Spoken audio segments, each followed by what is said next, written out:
Every week, bumabiyahe ako para makadiskubre ng bagong lugar.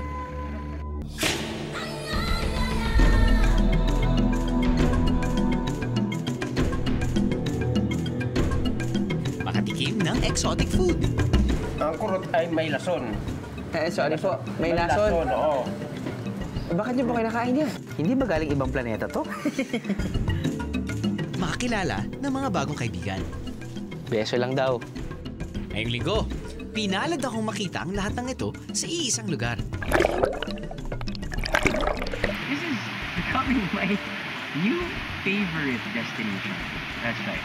Yep, it's a statement right here. It's my newest favorite Philippine destination. It's Busuanga Island in Palawan, mga biyero. Ano? Sama ka sa biyahe ko? Tonight, we're returning to a familiar island, but this time, we'll explore its other side. That's right, mga biyero. Balik Palawan tayo. Ngayong gabi, dadalhin ko kayo sa Busuanga Island.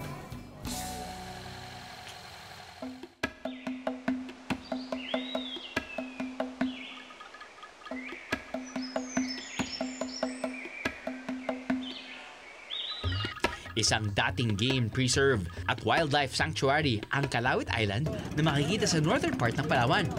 Dito malayang nakaiikot ang mga hayop.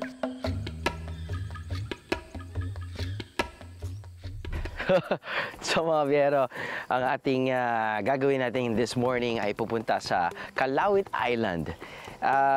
Mag-road trip tayo ng mga 2 hours and 45 minutes, around 3 hours. And actually, this is my second time to go here, no? But parang the last time it took around 4 hours, I think. So parang may mga ibang daanan yata na naayos na. So it was faster this time around. Now, after 2 hours, 45 minutes or 3 hours, mararating mo tong port area na to at sasakay tayo ng bangka ngayon. It'll take us about 10 minutes to reach Calauit Island. Okay? Mula ko ron, 3 oras na land travel at 10 minutong boat ride ang kailangan para makarating ng Busuanga. Biyahero tip, para mas masulit nyo ang inyong pamamasyal, maganda na pumunta kayo ng maaga. Expect a bumpy 3-hour ride. Expect it. That's part of the journey. Part of the excitement. First 2 hours, makatulog ka pa eh. Up, may climbing ka na. Last 30 minutes.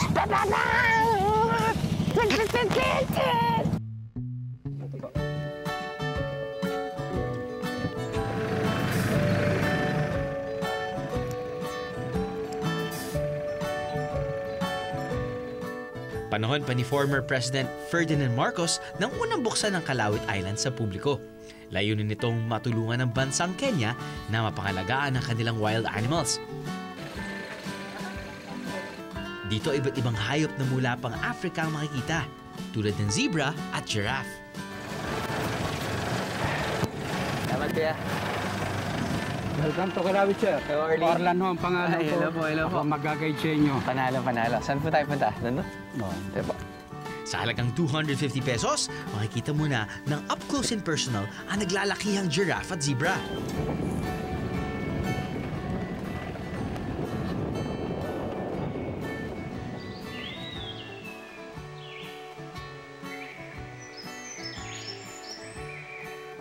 Pwede mo rin pakainin ng mga giraffe.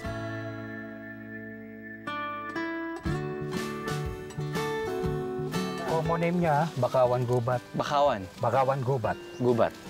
Ang local name niya, Maluandit. Ito yung preferred foods ng giraffe. Ito ang paborito niya. Kaya pag nakita nila to, lumalapit sila. Ganito sir ang gagawin. Pag nagpakain ka, hawakong maigpit to. Okay. Tapos, unti-unti, ibaba mo siyang ganon. Pwedeng may ipo ang giraffe. Kung gusto mo yung kissing, lalagay mo sa bunganga mo to. Kaya, kakainin niya. Pero pag kinain niya, sir, i-release mo rin. Pag hindi, lips to lips talaga. Maamo at sanay sa tao ang mga hayop dito. Pero paalala lang mga biyero, panatilihin ang tamang distansya kapag sila ay lalapitan. Pwede mo siya hawakin pag ganyan.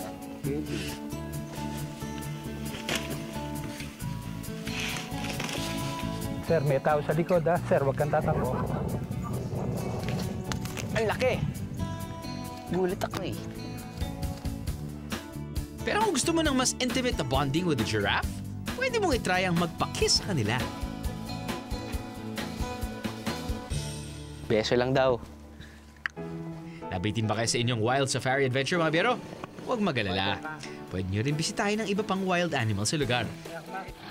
At siguro mapapaisip kayo, no? Dahil worth it ba ang 3 hours na road trip from your very comfy hotel sa town proper ng Coron?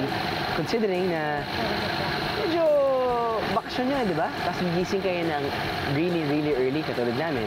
Gigising kami ng mga 3 o'clock in the morning dahil alis kami ng 4 a.m. para makadating lang dito ng 7 a.m. Mapapaisip ka, worth it ba? Ang sasalubong sa inyo, zebra, deers, giraffe, at hindi sila nakakulong. Para kang pumunta sa Africa kapag pupunta kayo dito sa Calauit Island. It's a really must-see place. After seeing those beautiful creatures, time for breakfast, mga biyero.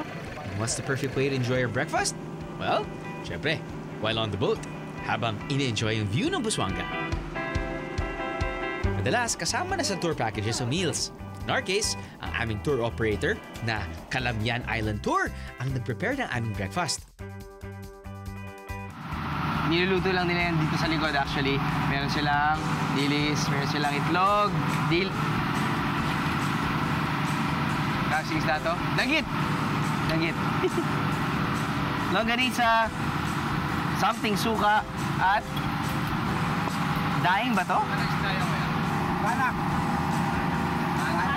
Banak. Banak. Suka, salt and pepper, calamansi, pepino.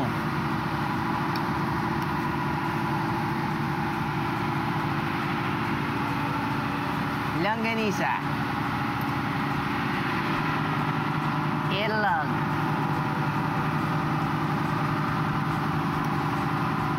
Approve!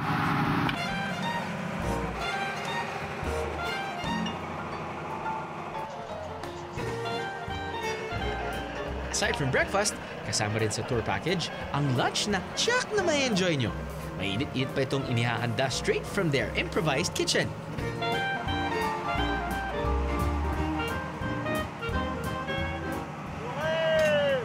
Ito na nga ba ang deadliest eat-like-a-local experience ko, mga biyero?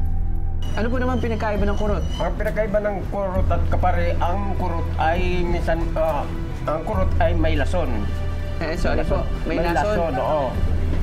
Bakit niyo po kinakain yan? Di pa rin nagtatapos ang paglilibot natin sa Island of Busuanga. Ano? Sama ka sa biyahe ko? Hey, Bieros! I know you loved our Kulion episode. Kaya naman, it's time for Fun na Fan Feedback. Pinaguri ang The Land of No Return man ang ating pinuntahan. Talaga namang ito'y inyong babalik-balikan. Tulad na lang ni biyaherong at Destiny X VIII na napa-flashback Friday sa kanyang biyahe sa Fort Kulion. Talaga namang breathtaking ang 360-degree view mula sa high peak ng isla. Nag-alabalikbayan naman ang isa nating kabiyahero dahil ang kanyang hometown ng ating binisita. We also went international dahil pati na rin si Tets Linger from Taiwan. Feel na ang panood. Non-stop ang adventure natin sa iba't ibang mga lugar, mga biyahero.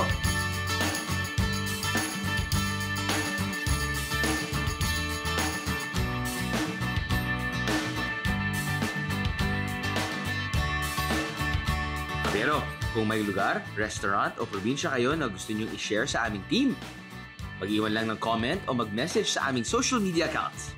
Malay nyo at baka kayo ang susunod na mabanggit sa aming biyahe. Ano? Sama ka sa biyahe ko?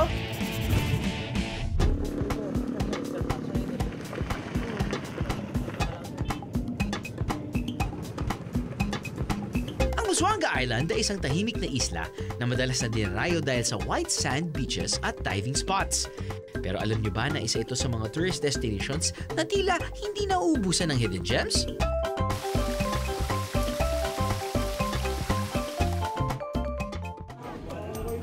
Binabalik-balikan din ang seafood dito na siguradong sariwa dahil mga residenteng mangingisda mismo ang nanguhuli. Ang Coron Town proper ang jump-off point papunta sa iba't ibang tourist spots sa Busuanga at Coron. Dito, makikita ang iba't ibang klase ng accommodation na pasok sa bawat biyahero budget. Para naman sa mga pamilya o couples, this is the perfect hotel for you. Sakto sa budget ang hotel na to dahil sa halagang 3,800, may overnight accommodation ka na with complete amenities. Wow, wow, wow. You let yourself in. Well, welcome to my room here in Coron, no? Siguro ito na siguro yung pang-apat, pang-limang resort na sinubukan namin dito sa Coron. And you know what? Maraming resort sa Coron, maraming hotel sa Coron. May mga beachfront, full amenities, 4-star hotel, 5-star hotel. Ito, enjoy ako dito dahil kahit na hindi siya beachfront, well, hindi siya beachfront, pero tanaw mo pa rin yung tubig, yung dagat. Masaya ako sa amenities. Correct. Dahil meron silang swimming pool na hindi lang pang lounging. Meron silang swimming pool na pwede ka mag-laps. Meron nga sila isang maliit na gym nandun sa tapat ng swimming pool. Meron silang parang maliit na bar. Meron silang restaurant. But most especially, meron silang different types of hotel rooms. Duh. Pero ang gusto ko dito, open sila na. Pwede kayong couple at meron kayong extra. At pwede ka pang ask for one more bed. So, pwede ng isang kwarto, 4 kayo. Meron nga silang isang kwarto na, I think, aabot ng 6. I think that's their biggest room. Right. This is actually a not too expensive, affordable type of accommodations. You have your flat screen TV, you have your ref in there. Kung gusto mo naman ng small but cozy accommodation, meron kang makikita around the town proper. Sakto para sa mga backpacker at magkakabarkadang biyahero. Banyo, nanggaling na kayo doon, nakita ko. Malinis. May hot water. Of course, you got your free toiletries, hairdryer. Kailangan ko pang gamitin. Nagmamadali tayo ngayon dahil meron tayong kinakash na flight. But I really enjoyed my stay here at West Coron. Yup, I am not endorsing. I'm not an endorser, but yup. If I see a good hotel or resort, I will acknowledge it. So, 2 thumbs up. Kapag nasa Busuanga kayo, hindi dapat mawala ang island hopping sa inyong itinerary. Maraming isla ang sikat sa Coron, pero kung gusto nyong iwasan ng maraming tao, may iba't ibang island pwede nyo pang ma-explore. Medyo malayo nga lang mga ito sa Coron Town proper, pero sulit dahil mabubusog naman ang inyong mga mata sa magagandang tanawin. Kung naghahanap naman kayo ng white sand, maraming public beaches dito. Sa halagang 80 pesos, 1 to sawa na ang swimming at makakakuha pa kayo ng Instagram-worthy shots. Beach pa more! Via Heroes! Kung food venture naman ang hanap nyo, ihanda ang panlasa sa kakaibang merienda na sa Busuanga lang matitikman. Sa isang karinderya sa Coron proper, sikat na sikat ang mga root crop na paboritong merienda ng mga taga rito. Ang Tagbanwa ay isang katutubong grupo na makikita sa mga isla ng Palawan. Sa tuwing masama ang panahon at ubus na ang kanilang supply ng bigas, sinasabing ang mga root crop na to ang nagiging pamalit nila sa kanin. Isa sa root crop na ipatitikim sa atin ng mga Tagbanwa ay ang nakatitinik na sarap ng kapari. Tumutubo ang kapari sa tabing dagat at kailangan tanggalin ng mga tinik nito bago lutuin. Tay, ano pong kinakain nyo? Ano kinakain nyo? Kapare, ito pagkain ng aming mga ninuno. Simula noon pa man at saka sa ngayon, ito pa rin ang pagkain namin. Pag sinabi niyo po ni Nuno, tama po ba taga-Banwa po kayo? Oo, taga-Banwa kami. Okay. Now, bakit yan po yung nakasanayan yung kainin? Kasi noon, sa panahon ng aming mga ninuno, ay kulang ang bigas. Walang kang mabili ng bigas. Ano to? Mula sa lupa, root crop. Mula sa lupa ito, hinuhukay ito sa lupa, no? Madali po yung... Hindi madali ito hukayin kasi maraming tinik. Pero mas matindi ang susunod na paboritong merienda na ihahain sa atin. Ang kurot. Isang uri rin ng halamang ugat ang kurot na may, get this, lason. Ano po naman pinagkaiba ng kurot? Ang pinakaiba ng kurot at kapare, ang kurot ay may lason. So ano po? May lason. Oo. Bakit niyo po kinakain yan? Upang matanggal ang lason ng kurot, binabalatan ito at hinuhugasan ng tubig alat. Kapag malinis na, tinatanggalan naman ito ng katas hanggang sa matuyo. Pagkatapos, ibinibilad ng buong maghapon at saka pa lang niluluto. Madalas, iniluluto ito sa gata para magkalasa.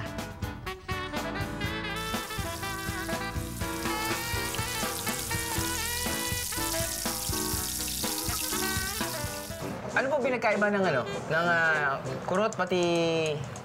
Ang pinagkaiba ng kurot at kapare, Kapari? yung kapare ay parang iba ang kanyang lasa, no? Walang kaparehas.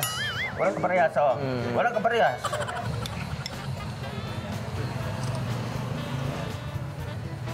Parang gabi din, no? Oo, parang gabi nga. Sarap, ano? Masarap din. Well, masarap yung pagkaluto. Sarap Tapos yung texture niya parang texture ng any root crop na naiisip ko. Gabi, kamote. Oo. Okay. Ito rin kurot. Paano, ano po yung luto nito? Ginataan yan. Ginataan din. Pero Sarap yan. sarap din siya. Oo. Malamang wala nang dagtataw, no? Walang ganyan. Ba't ako lang po kumakain? Kumain din ako. Medyo mahaba nga lang ang proseso ng pagluluto ng mga halamang ugat na to, pero if you wanna try something different, you know what? It's really worth the wait. Walang kaparihas ang sarap. Pero kung gusto nyo ng extreme na eat like a local experience, pwede nyo tikman ang kurot. Tiyakin lang na marunong talagang magtanggal ng lason ang maghahanda nito, mga biyero. Deadly sa sarap. Oo. Bukod sa ginataan, pwede nyo ring matikman ang minatamis na version ng mga to. So okay lang kapag kunyari may dumadaan dito, tapos nun, pakurot naman. Okay lang po yun. Okay lang yun. Pakurot naman. Oo, kurot yun. Ayaw yun. Oo. Kung akala nyo merienda lang ang pambato ng buswanga, nagkakamali kayo. Next stop on our food venture, isang seasonal exotic dish. Ang bida sa exotic dish na to, may katawan nito na parang hipon, ngunit may buntot na parang, teka, scorpion ba to? Nasa harapan natin ang isa sa kanilang sinaserve na exotic food. Ito ay ang manla. Kasama ko ngayon si Arius. Siya yung naghuhuli ng manla at iba pang mga exotic food, I'm guessing. Kasama natin si Sandy ngayon kasi siya yung nagluluto. Hindi ko alam kung may something silang dalawa. Sorry. Awkward. So, paano mo hinuhuli? So, ginagawa ko, sir, ng Ganun lang, kawayan. kawayan. Gumawa ko ng kawayan na Okay. ito kahaba, yung mga 1 feet yung haba. Aha. Yung kabila ng kawayan, nilalagay ko yung harang doon. So, may harang yung kabila ng kawayan. Aha. Yung kabila naman, wala. Okay. Yun yung pinakabukas para doon pumasok yung... Paano siya papasok doon? Ano So, yung kawayan, sir, gagawin sa kawayan, nilalagay niyo siya doon sa butas. Pero bago niyo siya ilagay sa butas, Oo. lalagyan niyo muna siya ng, o yung pinakapain niya. Ano yung pain niya? Yung nyug din po, sir. Paano yung niluluto to? Bali- Is there meron bang isang one way of cooking lang or iba-iba? Pwede sir, pwede po siyang steam. Tapos Steam. ito po, yung prinsip namin sir ginataan. Bali Yan, po, sarap. before siya sir na iluto, ibababad po muna natin siya sa salt water ng 24 hours. Salt water din. Yes sir, doon Okay. din po dun sa cage niya sir. So, Buhay pa siya nun? opo. Kasi ano po siya, yung loob niya sir, puro putik. Kailangan din linisin ng mabuti ang manla dahil maputik ang madalas na pinagtataguan nito. Para matanggal ang lansa, iginigisa ito sa maraming luya. Pagkatapos, ilalagyan ito ng gata at labong. Kapag kumulo na, may enjoy mo na ang pinagmamalaking seasonal dish na ito ng buswanga. Ayun po. Ito, sir. Yan. Ito. Come here. Okay. Ito na. Medyo komplikado ang pagkain ng manla. Kailangan mo munang angatin ang ulo at kunin ang laman nito. Kapag may tiyaga, may manla! Wala kang crunch na nararamdaman eh. Pero parang may anghang ng konti. Pero may konting... Hindi ko alam, pakla ba yun? Or... Oo, ganun po talaga siya, sir. Opo. Di ba? Ganun po talaga Bakit siya. yung kinakain to? May hipon naman. Hindi ba galing ibang planeta to? 1 hour na tayo dito, wala pa akong nakakain. Yun! Nakakuha. Slow motion. Himanla! Himanla. Mahirap man kainin ang seasonal dish na to, at least natikman mo naman ang isa sa pinakapambihirang putahe sa mundo. And our food venture continues. Ang maganda kasi sa may aquarium, parang pumunta ka sa Chinese restaurant. Alam mo buhay pa. Ibuka mo, baby.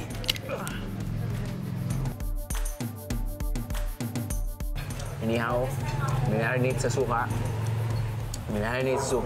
Inihaw, tapos atsane.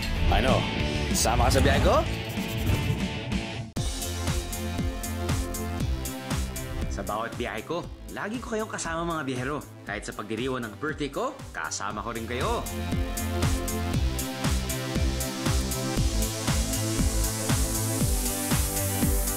Tulad na lang ng tukaya kong si Drew0407 na bumati sa pamamagitan ng aming Instagram account.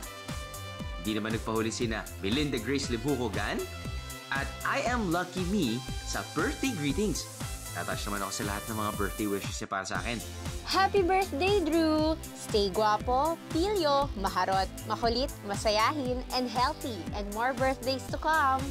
Happy birthday to my best buddy every Friday. It will not be complete without you. At may pahabol pang regalo mula kay Sean Santillan. Tumanda man ako ng 1 taon, tuloy pa rin ang ating pagbiyahe. Sa lahat ng biyahero na bumati at nagsaya, maraming salamat. Ano? Sama ka sa biyahe ko? Ang Busuanga ang pinakamalaking isla sa Calamian Group of Islands na kinabibilangan din ng Culion at Coron. Nahati ang mga islang ito sa 2 munisipalidad, ang Coron at Busuanga. Mula Maynila, kailangan lumipad ng humigit kumulang 1 oras para marating ang isla ng Busuanga. Pagkalapag sa Busuanga, kailangan namang bumiyahe ng 45 minutes para marating ang Coron Town proper.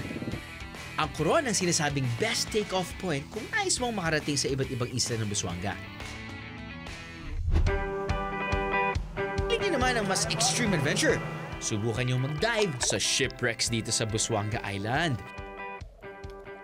Noong World War II, nilusob ng puwersang Amerikano ang mga Hapon na noon ay nagtatago sa Pilipinas. Dahil dito, maraming barko ang lumubog sa parting ito ng Palawan. Kung gusto niyong personal na makita ang mga shipwreck, pwedeng-pwede naman ito ayusin ng inyong tour operator. Madalas kasama na sa inyong babayaran ang snorkeling o diving fee. O diba, mas masaya kapag hassle-free ang inyong biyahe. Yung mga usual spots natin dito na laging binabalikan natin ng mga tourists, yung Kayangan Lake namin. Kasi yun yung pinaka-greenest and cleanest lake. Sa Coron kasi ma'am, hindi lang beaches, ang kompleto, may lagoons, lakes. Siyempre, hindi rin mawawala ang kainan sa ating adventure. Maraming kainan ang pwedeng pagpilian dito sa Busuanga. Depende sa inyong budget at panlasa.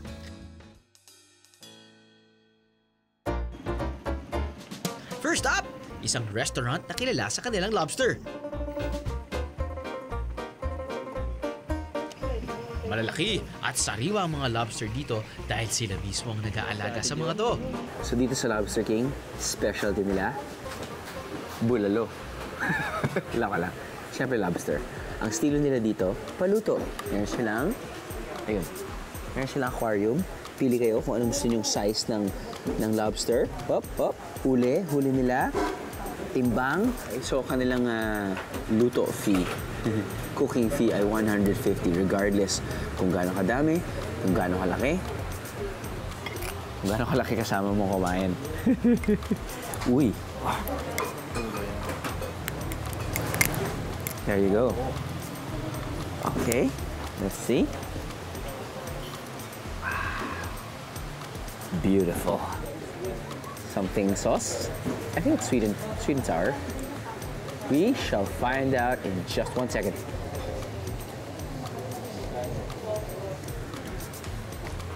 Sweet chili sauce.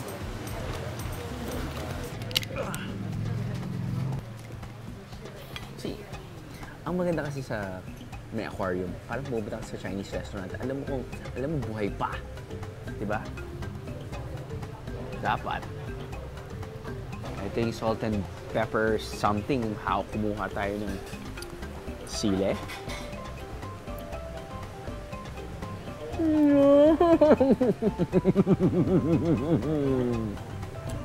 Pwede siya. Next. Ooh, so clean. Looks like... Uy. Ano to? Look at that. It's clean. Pero alam mo fresh dahil isang ganun mo lang. Ito dito. Yun. Kuha mo na. Somersault.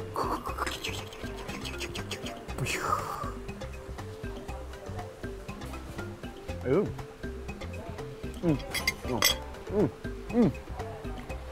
Ayun yun. Naklag na yung arteries ko. Pero, kidding aside. Fresh. My pick. No need for the rice. Top it all off. Good buko shake. May lobster na nga, may alimango pa. Kain pa more. You love my job, viajeros. Bukod sa seafood, akalain niyong may inasal pa sa Busuanga Island? That's right. Dati, kape ang specialty ng lugar na to. Ngayon, chicken inasal. Parang walang koneksyon, no? Pero promise, maiintindihan niyo rin, viajeros. So, good evening mga bihero. Nandito tayo ngayon sa Capemos. Bakit Capemos? Dahil apparently, dati ay nagsimula sila bilang coffee shop. Medyo lumaki na sila. At eventually, mas pumupunta yung mga tao dito dahil sa kanilang chicken inasal. Bakit chicken inasal? Dahil yung may-ari nito ay galing Iloilo. So, mga tao pumupunta dito dahil kuhang-kuha daw nila yung lasa ng chicken inasal na sikat sa Iloilo. Well, look at them. Yun yung kinakain nila. Ha? Uy, oo nga. Inihaw. Minarinate sa suka. Inihaw. Tapos, atswete. Lovely. Bukod sa kanilang authentic chicken inasal, marami pang putahe ang inihanda ng restaurant na to. And they also have budget meals. Kung gusto naman ng content variety, one of the reasons why mga locals, pati yung mga turista ay pumupunta rin dito dahil sa kanilang variety ng seafood. You have your steamed lapu-lapu. Meron tayo diyang, siyempre, gambas. You got your tiger prawns. Of course, yung classic calamari. Seafood kare-kare. Ayos to. Ang isa sa kanilang mga bestsellers din, lobster thermidor. May halo siyang vegetables. And dahil nga sa thermidor, cream-based. Wow.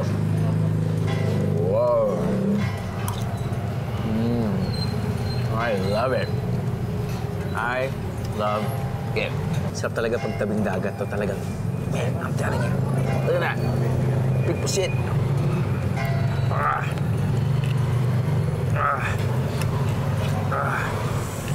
Yeah.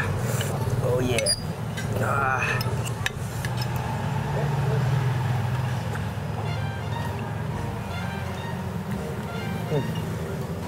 Not bad. Not bad at all. So yeah.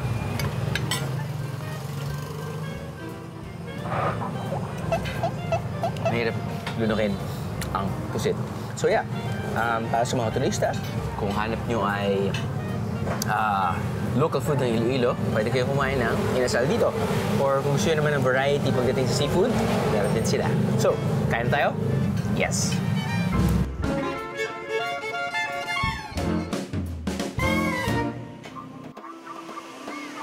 Isang nakabibighaning falls naman ang madalas puntahan ng mga turista at mga lokal sa isla ng Busuanga.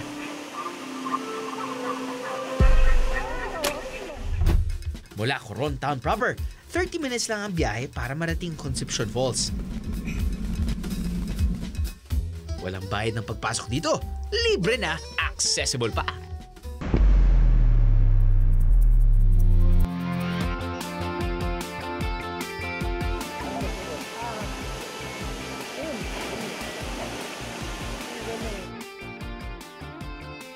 Coron. Actually, yung Coron kasi, di ba, it's part of Busuanga. So, Busuanga, Coron. At usually, yung mga turista pumupunta lang talaga sa Coron town proper and then neighboring islands. Di ba? Andiyan yung mga Barracuda Island, there's different lagoons, that part of the area.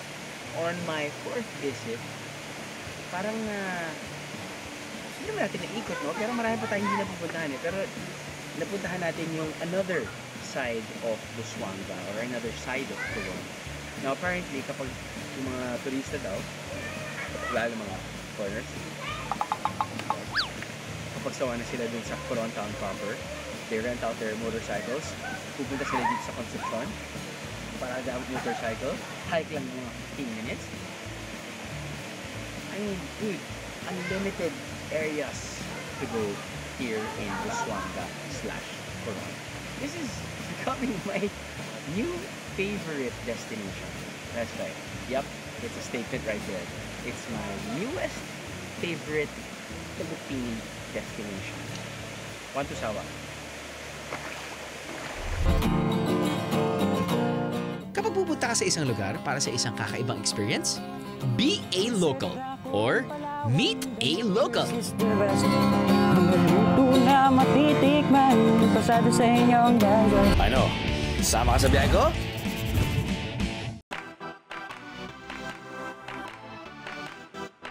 Meron siyang mga hirit na hindi namin maintindihan. Hello! Oh! Wala pa! Ito! Yeah! Oh!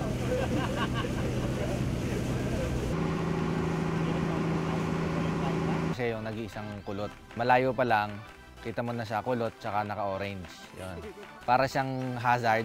Mga 5 lang ang joke niya. Medyo antukin talaga yun eh. Romantic na tao yan, hindi lang halata. Mahilig sa orange, makulit, at kulot. Alam niyo ba kung sino ang tinutukoy namin? That's right mga bihero, walang iba kundi si Ray. Isa sa mga veteranong cameraman ng biyahe ni Drew. Well, si Ray, siya na yung pinakamatanggal ko na cameraman since Balikbayan days pa, which is 9 or 10 years ago. Naalala ko nung first taping day namin, Sangon. Hindi ko maintindihan kung ano pinagsasabi ng cameraman ko na yun. Parating, ano yun? Ano yun? So nagsimula, ganun yung relationship namin, na hindi kami nagkaintindihan. Hanggang ngayon, hindi pa rin kami nagkakaintindihan.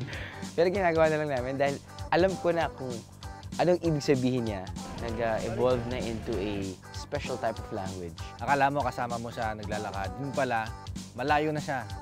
Kasi inaabangan ka na niya sa paglalakad mo. O, aakyat siya ng puno para makakuha ng kakaibang anggulo na ikaw mismo masasurprise. I know you love my job, mga biyahero. Pero alam niyo ba na ibang level din ng effort para maging cameraman ng biyahe ni Drew?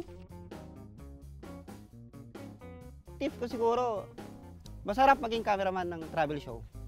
Yun nga lang, mahirap dyan, gigising ka maaga, puyat. Kailangan mong gawin na yung best mo kasi hindi na siya babalikan. Bilang travel show, yung underwater cam, yun yung pinaka-delikado.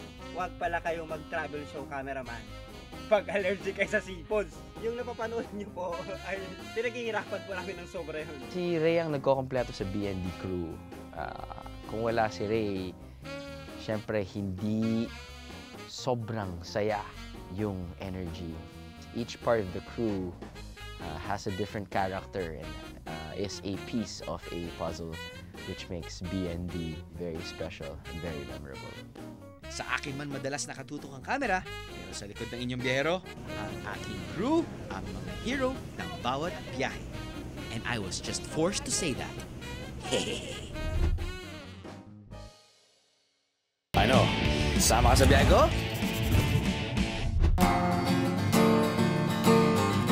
Kapag pupunta ka sa isang lugar para sa isang kakaibang experience, be a local or meet a local.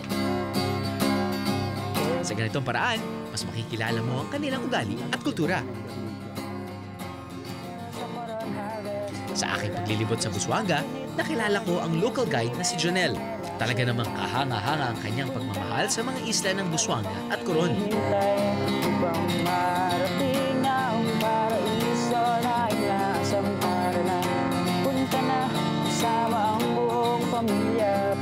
Nag-start ako ng tour guiding 2011. Tapos siguro 1 year almost, nag-try ako mag-apply sa airline.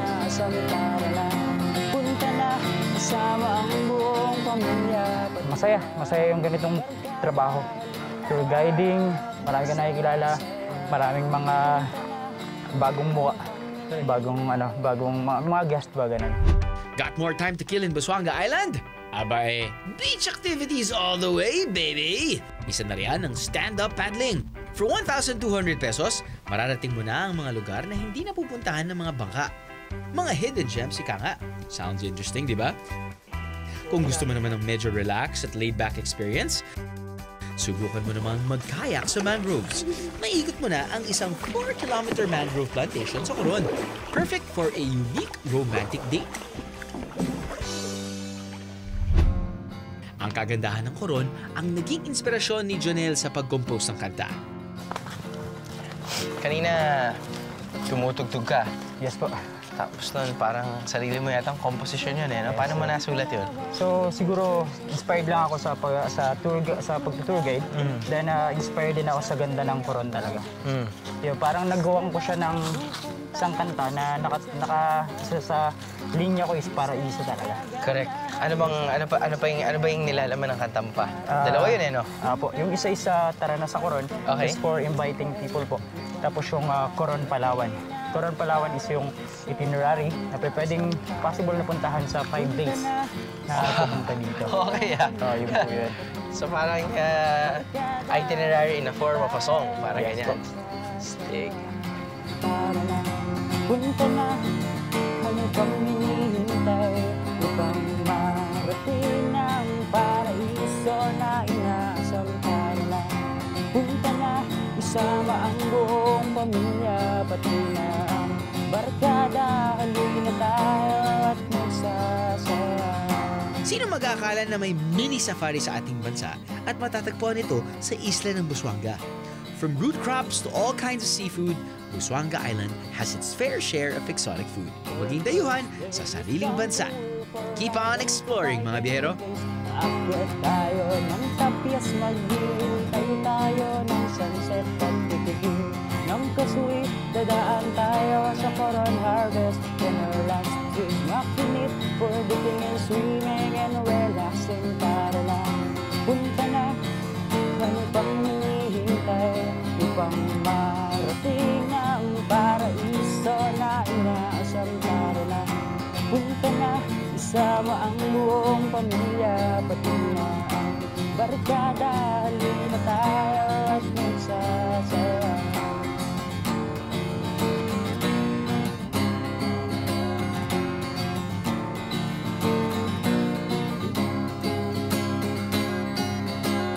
Second day is Coron Island, Mariani na destination.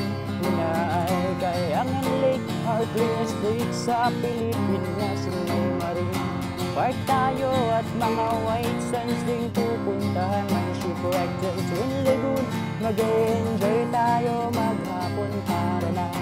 Punta na, ano pang hinihintay upang marating ang paraiso na inaasam para na. Punta na, isama ang buong pamilya, pati na ang barkada, halina tayo at magsasaya. Punta na, ano pang hinihintay upang